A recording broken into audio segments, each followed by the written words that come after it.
Trump makes shocking UN move. No one expected this. The ideological differences between the Obama and Trump administrations are perhaps now here more starkly portrayed than in their respective policies towards the communist Castro regime in Cuba, where former President Barack Obama sought to normalize relations with Cuba. President Donald Trump intends to continue applying pressure on their oppressive government while taking measures to promote human rights on the island. Accordingly, the White House is undoing a major pro-communist Cuba move by the Obama administration. As The Hill reports, the Trump-appointed ambassador to the United Nations, Nikki Haley, will vote on Wednesday against the UN resolution that condemns the U.S. embargo on Cuba. Under Mr. Obama, the U.S. abstained from the vote.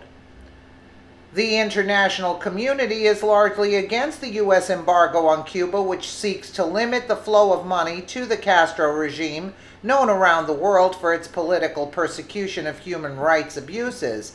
The Obama White House, through then Ambassador to the United Nations, Samantha Power, broke tradition by abstaining from voting on the UN resolution condemning the U.S. over its Cuba embargo.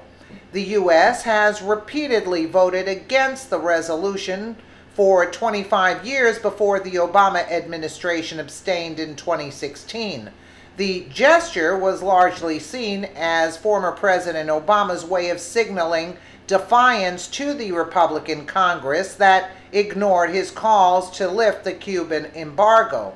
At the time of the surprising abstention, Ambassador Powell said, "After 50 years of pursuing the path of isolation, we have chosen to take the path of engagement."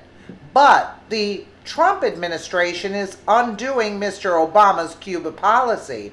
The vote against the resolution follows an announcement from the White House earlier this year that President Trump is reversing his predecessor's approach to the communist nation. New rules under the Trump administration prohibit financial transactions that go toward the business arm of Cuba's military.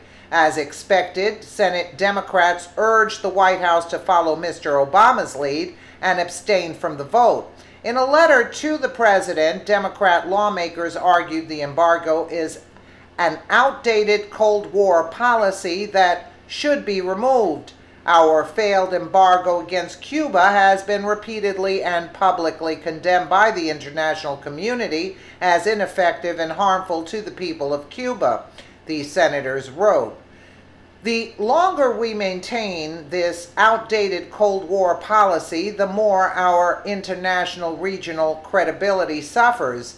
Meanwhile, the Trump administration remains committed to improving the conditions of Cubans while also protecting American interests and without benefiting the Castros. Heather Nauert, the spokeswoman for the State Department, told the press how the vote against the resolution serves Americans' interests with regard to Cuba.